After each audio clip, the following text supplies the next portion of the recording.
Well, now that we have them both cleaned, and I was able to get some of the retouching off, scraping it off and getting some of the fill in out.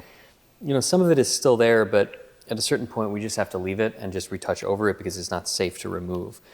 So at this point we now have to get them structurally sound. They're just loose canvases, so we can't do much with them. And in talking with the client, they had expressed the desire to mount them onto board as opposed to stretch them onto stretchers. So that is what we are going to do now. Okay.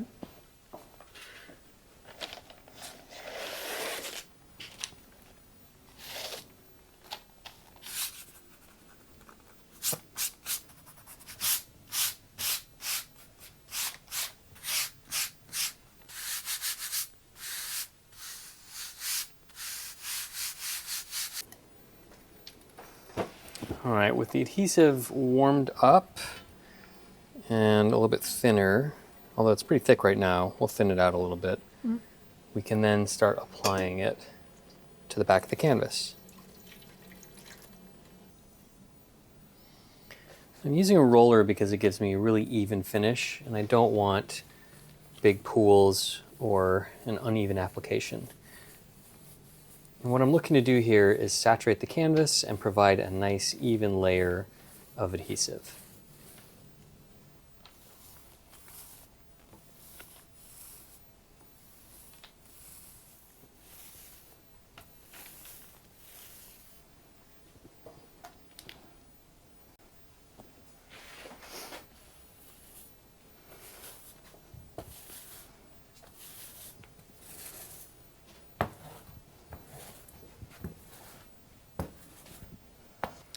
Yeah, so I think you're going to need to do a second coat because this board has absorbed it quite a bit. Yes. And we want a little bit more adhesive on here, otherwise we're not going to get a good bond. So I'm just going to cut this down, just make it a little bit easier to handle. Sometimes when it's this really big board, it gets unwieldy, and that's not anything we want. You're not using a cutting board, Julian, are you? Well, no, not yet. I'm going to have to make a couple of passes before I get to the table, so hopefully I catch myself. Unlike somebody. Oops. Ooh, sounds like table. Well, it's my table, so I'm allowed. All right. I am also going to cut this down in half.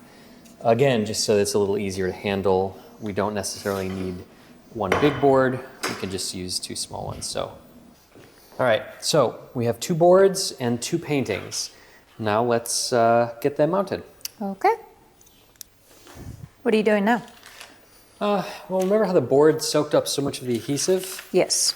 I'm going to add a little bit more adhesive in the form of film that we're going to iron on, just to make sure that we've got a really good bond.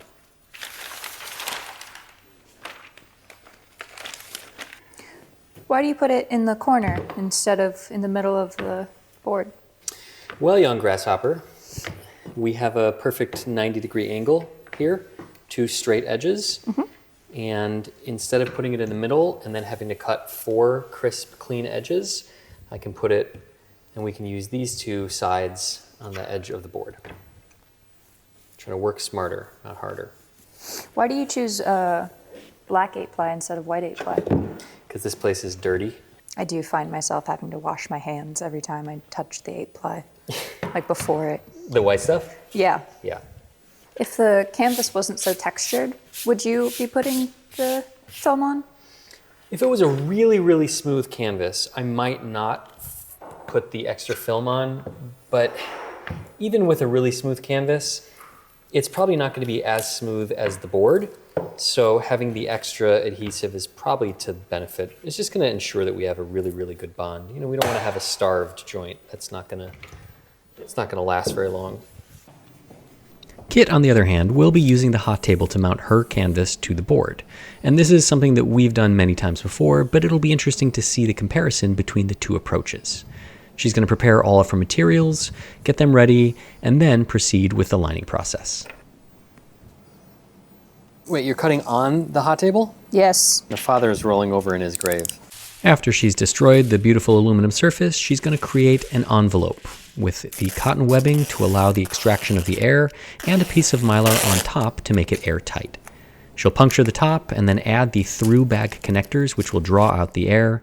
She'll turn on the heat and the vacuum pressure, adjust the pressure so that it's just right, and this is something that just is based on feel. We do this a lot, and we get a good sense for what's going to work for any given painting. And then she'll extract all of the air out and get even uniform pressure down on the painting while the table heats up and the glue is softened and the adhesive bond is created. What you got that felt for? You will see. So you put yours on the hot table, and I am not going to put mine on the hot table. Okay.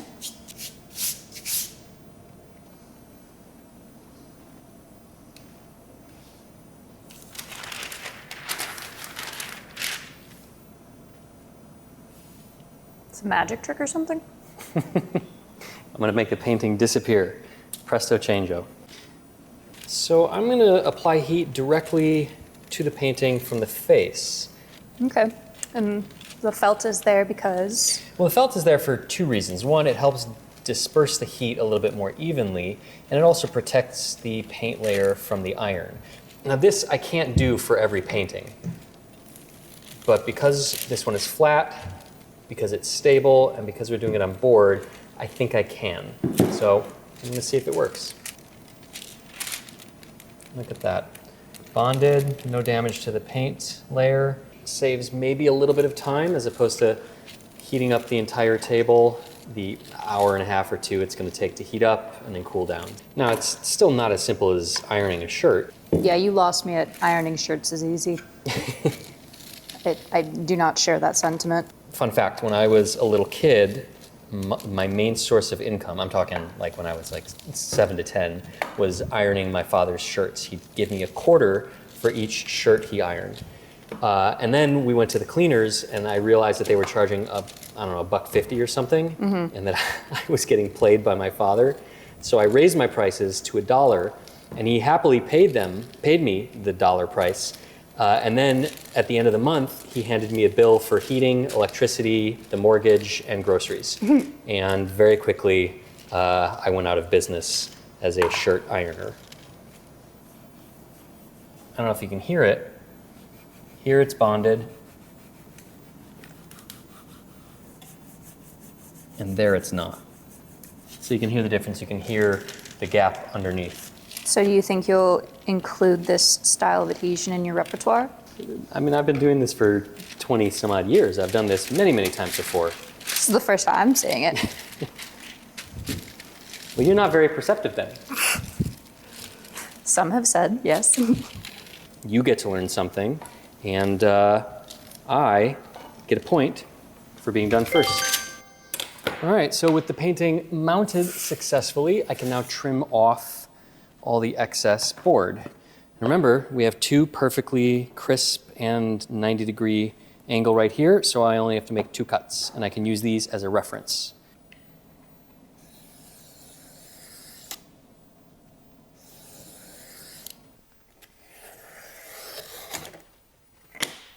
Look at me being all smart using a board on the bottom so I don't destroy the table.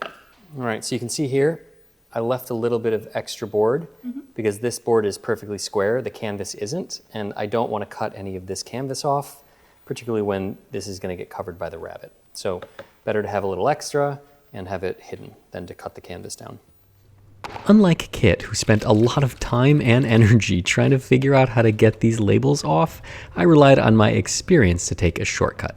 I simply saturated them in a tub of water and allowed the water and time to break down the adhesive to the point where I could simply lift them off with a palette knife and place them on a blotter paper where they could dry in anticipation of mounting, and also claim another point. All right, so it's been, what, a couple hours of you waiting for yours to be done? Yeah. Are you done with yours already? No. So what did you do with all your free time? Nothing. I stared at my phone. Really? You? Yeah. That's You? it? That's it. You know what I would have done? Stared at your phone? No. I would have built a website with Squarespace. What did you want to say? I wanted to point out that while I was My painting shifted on the hot table, so now the edge of my canvas is not flush with the edge of the board. Well, that's one of the reasons why we usually tack them down before we take them over to the hot table, just by ironing on the corners a little bit, just in case that happens. Luckily for you, this is not the end of the world because the canvas probably isn't square and it is going into a frame, so that will all be covered by the rabbit. And also, you can just trim that little excess off. But I'm gonna have to take away a point for that. These things. It's not fair, though. I literally said, I was like, Julian, shouldn't we tack down the corners? And you were like, nah, just forget it, but we'll fix it in post. Well, there's your first mistake. You listened to me. Yeah. So am I the teacher? Am I the student or am I the teacher? If you're the teacher, that means that you pay me. No. I don't think that's how that works. No, I think that's how that works. I'm going on vacation. Okay, bye. I heard the little Julian in my head go, what are you doing? That's what he sounds like. That's what I sound like? What are you doing? No, that's what he sounds like. Little Julian in my head. Oh, that's great. Yep. Should I share what little Kitt sounds like in my head? I can't wait. Well, this is a family program. I'm sorry, I can't do that. I do hate cutting 8-ply. It takes so long.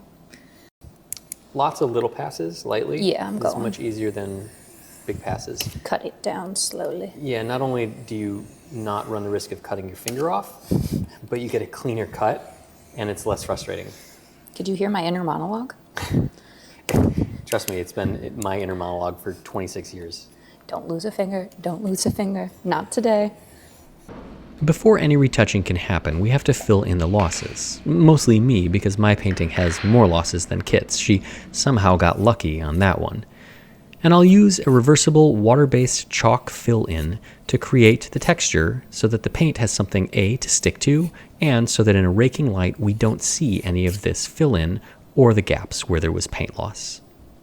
I'm pretty lucky that this painting has almost no impasto, no textural buildup of paint, so I don't have to worry about matching that. Something with a lot of impasto or a lot of brushwork, maybe we'd have to replicate or simulate that. I do have a small dental tool here that I can come back in and add some texture if I want to, as this fill-in is slowly drying. So you were saying you only have one spot fill-in? Yep, so I just have a little bit of loss right here. Fortunately, whoever did the previous conservation work did a pretty good job with their fill-in. I know, right? It's a miracle. So, I mean, a couple spots are a little high, so I'm gonna have to shave them down. But for the most part, it's all really well filled in already. So You got lucky. point for Kitt. Is it though? Point for the painting. Point for the painting. Okay. So with all of the fill-in dry, I can come back with some little swabs and a little bit of water and remove the excess. And sometimes you have to make multiple passes, filling in, removing, texturizing, filling in, removing, texturizing, and that's okay. It's not a race. There's no benefit to finishing. It's literally a race. Actually, you're right. It is literally a race. I better finish this before you get a chance. It's really cool. You can see all your gray hairs from this angle.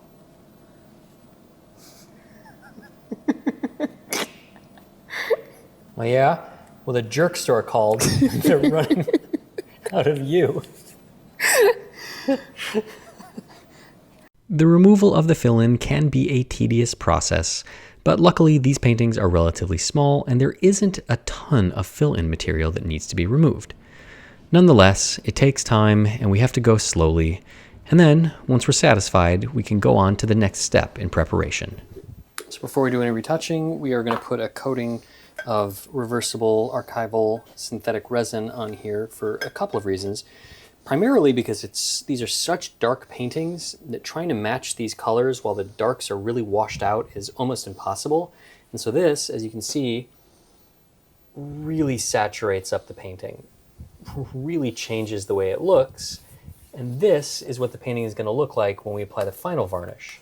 So this will allow us to retouch according to these colors, these rich, saturated, varnished colors, as opposed to the dried out, kind of blanched colors. And as Kitt applies this coating of synthetic resin to the surface of her painting, it starts to come alive. And this is the first chance we've had to see these paintings as they will look when we're completed with them. And the difference is stunning.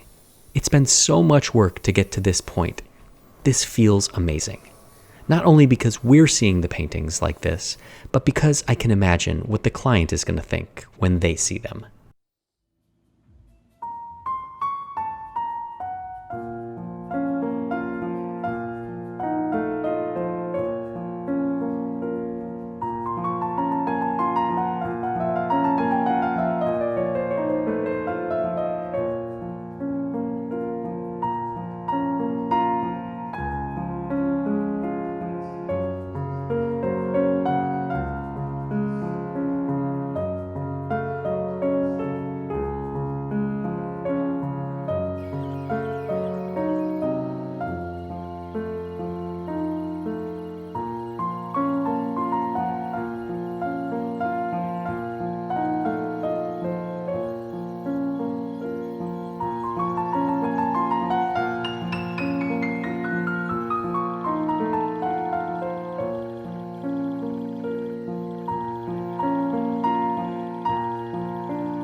Now, it's at this point that I'm going to do a little housekeeping. Remember those labels that we removed way back when?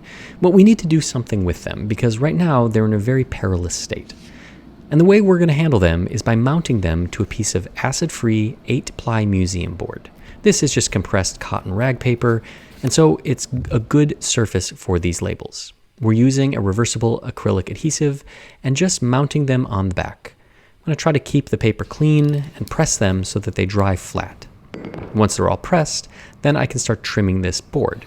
And this is really not all that complicated, just lots of shallow passes with a very sharp knife, and eventually the board does get cut. And after cutting it, I can wrap it with a piece of PET film, and look at that, earn myself another point for being such a good guy.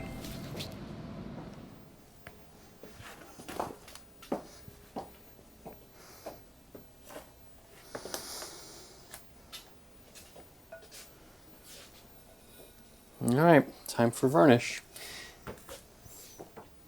Is that mine? Yeah. Mm-hmm. So I've decided to brush on this varnish because I think I'm going to get a pretty good finish. But if I don't like it, I can always come back and spray it out. That's one of the nice things about using this varnish. And the application is really simple. That's about it. You're going to brush it out at all? Yeah, as the varnish starts to dry and the solvent evaporates, I'm going to go back and forth over it with the brush to give it some light texture, and that's going to help refract the light a little bit and give it a kind of a glittery look that I think looks really nice. Glittery? That's right, glittery. Okay. I'm going to have to go back in and do a little... You mean a mistake? Point for Kitt. I think for every... She can have the point or she can have her job. Fine. I want everyone to know that this tournament was fixed. It was rigged. I could never win, even if I wanted to. And you need so little varnish on a painting. I'm going to go back and forth and pick up some of this excess varnish because I don't want it pooling on the surface. I think that's one of the mistakes a lot of artists make is they add too much varnish to their paintings and it gets goopy and slimy and it doesn't look all that great. So just a little bit of varnish goes a long way. So I can feel the varnish starting to get stiffer or stickier, and you can see the brush strokes lasting a little bit longer in the surface of the varnish. So now I know it's time to brush it out. And even just a tiny micro texture helps keep the surface from looking plasticky or, kind of artificial, which is what we want. We don't want to see the varnish, we just want to see the painting.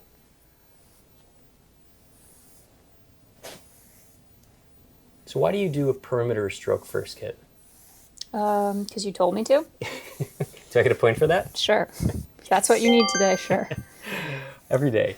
No, I mean, the reason we do a perimeter stroke is to deposit the majority of the varnish on the perimeter so that as we go back and forth, we're dragging it from the edges into the center and not splashing it off onto our aprons and onto the edge. My perfectly clean apron. My pristine apron. It's well worn, earned. Well loved. What were you saying? I said, that sucks. That looks nice. That one sucks. Can I say sucks on YouTube? We'll find out. So what do you mean when you say that's not looking great? So I was just looking at my retouching. So I like this grape. I think it looks nice. But this one, obviously, those shades of green do not match. So I'll go back in and rework those a little bit. So, yep. Fix it in post. Well, one of the nice things is that by adding some resin to the retouching medium, we can make it glossier. So we might not actually need to do that much work. We don't have to remove this varnish. We can just retouch on top of it. And then if we want, we can come back and spray it out if it doesn't look exactly how we want. Mm-hmm. So it's a pretty forgiving and flexible system that we have here, which is why we use it. I think I should get an extra point. Why? Because I have to get my varnish to match yours. I don't know about that. 2 points. You haven't done it yet, so. We're getting there. Gotta brush my little heart out. So after the varnishing, Kitt and I both have a little bit of retouching to do, and we're mixing in some of that glossy medium that we used to coat the paintings so that the retouching matches the sheen of the finally varnished painting. And then, once that's complete, Kitt disappeared somewhere. I have no idea what she was doing. Probably avoiding doing this because I know she doesn't like it, mounting the labels onto the back of the board and fitting the paintings into the frame. And using an archival double-sided linen tape, I'll mount the labels onto the back of the boards the paintings are mounted to. And then I'll add my labels, which were removed and discarded from the original boards. These labels will contain an inventory number, a date, and details about the mediums that we used during the retouching and varnishing process. And then the paintings will get mounted into the frames. And I'm going to claim a point for this work, because nobody likes doing it. And here it is, the completed painting. It is stunning, if I do say so myself. I am extremely proud of how this one turned out. Gone is all of that surface grime, an old, discolored, oxidized natural resin varnish, and sloppy retouching that conspired to make the painting look lousy. All of the damage that was done during the previous cleaning attempts has been rectified, and the image is now whole.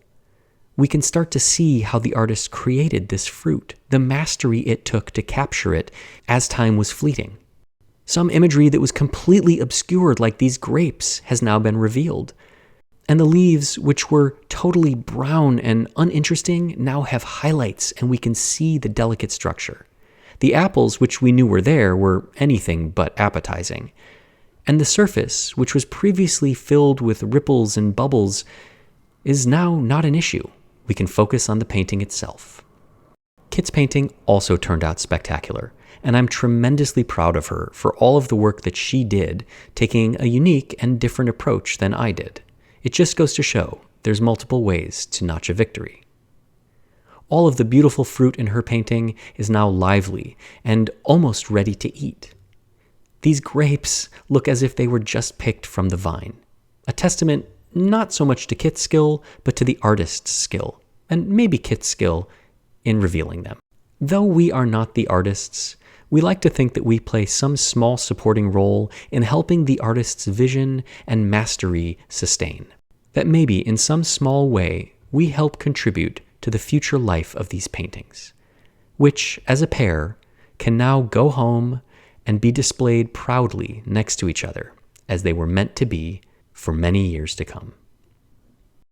The transformation of these paintings is nothing short of spectacular, and I am very proud with the work that we did and the results that we achieved. And though Kitt and I took different approaches, it just goes to show that with care, attention to detail, skill, and a little bit of luck, there are multiple ways to achieve the same beautiful results. And yes, even though Kitt and I were in fierce competition, I kicked her butt, by the way, the real winners of this competition are the paintings and the clients themselves. So both Kitt and I deserve 100 points. But don't take my word for it. Well, this is quite a surprise, John and Heather. I did not expect you guys to be in the studio. I thought we were going to be shipping these back to you, but you are here. Why? We're moving cross country. Oh, wow. So when we dropped them off, he was on his way back to the East Coast where we're originally from. Oh, I see. With our daughter, and he was like, I'm going to be passing through Chicago, I'll drop them off. I remember, right? And was then, great. Yeah, and then when we were moving our stuff back from Spokane, where we'd been living, I was like, oh, I wonder if he might be done about the same time. And I emailed you, and you were like, oh, it just happens. It just so happens that it worked out like that. Yeah. Actually, it was perfect timing, and it's perfect time that you're here today. Unfortunately, Kitt is not here. She had to travel for a wedding, so I'm going to take a point away from her. But the paintings are here, and you've traveled long enough and waited long enough, so let's just get to it and show you the paintings. I'm so excited. Oh, wow. Wow. That is amazing. Quite a difference, huh? That is quite, you could see hints of it before. Like, Yeah. you're like, I know it's back there, but it was just a hint. Yeah, so when I look at these paintings, when I saw them, when you first brought them in, I knew what they were going to look like. I've done this a few times, so I have a sense for what's underneath. Did you have the same sense of what they could be, or was this kind of like a hope and a prayer, you know, maybe it's going to turn out well? I had a decent sense as long. And part of it is they were in pretty rough shape. Yeah, they were. So it was like, how much overpaint, all of that stuff that I can't see. I don't have a blacklight, any of that. But I could see that the quality underneath, and I always that little trick when I take a picture with my iPhone, it kind of like sees through some of the varnish. Of digital technology. And looking at it is, if it came out well, I thought it would be beautiful, and it is. I'm like, really... Well, you had a great eye. I mean, these are really beautiful still lifes, really exceptionally created. I mean, by a very talented artist. Artists often, at least in this era, when they painted fruit, it was not only to capture something that was fleeting, but it was a tour de force, because the fruit wouldn't last very long, right? So you create a still life and the fruit starts to rot and decompose, and you can't take 2 weeks to paint it. You got to paint it pretty quickly. Whoever painted these was really talented. And for you to be able to see that is a testament to your eye and your willingness to take a risk, of course. No, I feel like I won the prize or something, because it's always such a gamble. If you get something from an auction. And we used to spend a lot of time walking in the Back Bay in Boston, and we'd walk along the, Marlborough Street or Com Ave, and looking in the windows when we were younger, and Heather would see old masters hanging in there, and her dream always was to own a couple of old masters to hang in a place in Boston. And we now have an apartment in Boston that we're moving into, not in the Back Bay, it's in the South End, but we're going to have a couple of old masters hanging in the living room there. So a long ago dream kind of starting to come to fruition. Can you tell, kind of based on the techniques that were used and what was done, when you think the last time these were conserved may have been? So I would say that probably in the 40s or 50s, maybe before that at some point, and then after that at some point. I think these have probably had 2 or 3 rounds of conservation, which is not surprising. If a painting is 400 years old, it's bound to pass through many generations and many attempts at conservation. Luckily, no real damage was done. We were able to kind of undo all of the old work and salvage the areas that had been a little bit handled poorly. But by and large, these are really good survivors, which we always hope for that. Yes. But you tear down the walls, and what you find behind them sometimes is shocking. Now, I'll tell you that even retouching these, there were some areas that had some pretty big losses, but no major losses. Just a lot of nicks and chips and scratches. Even retouching those was really difficult. These are just really hard paintings to get perfect. The artistry in the creation is so hard to recreate, particularly for conservators who are not painters. We're technicians. So some of these parts really, you mentioned the grapes. The grapes were particularly challenging. Getting that kind of that like frosty white on them. Ugh, if I don't have to look at another grape. So I told you that Kitt and I both worked on these pieces, and I did one and Kitt did the other, and we were in fierce competition. I want you to see if you can figure out who did which piece. Oh boy. I'm going to say you did this one because you were talking about how you hated to see grapes anymore. Right. And John? Yeah, I mean, that was my thought as you expressed your disfavor of grapes, and this one has a lot of grapes. You are both wrong, actually. Okay. I did not do this one. I did this one because I hate grapes, and so I gave it to Kitt. I knew, I've done this before. So the grape comment was all the past grapes. There's grapes over here. Yeah, they're in the background. Never mind those. So I get the points for the paintings coming out correct, right? Yeah. Cool. Yeah, your name's on the door. Well, that's right.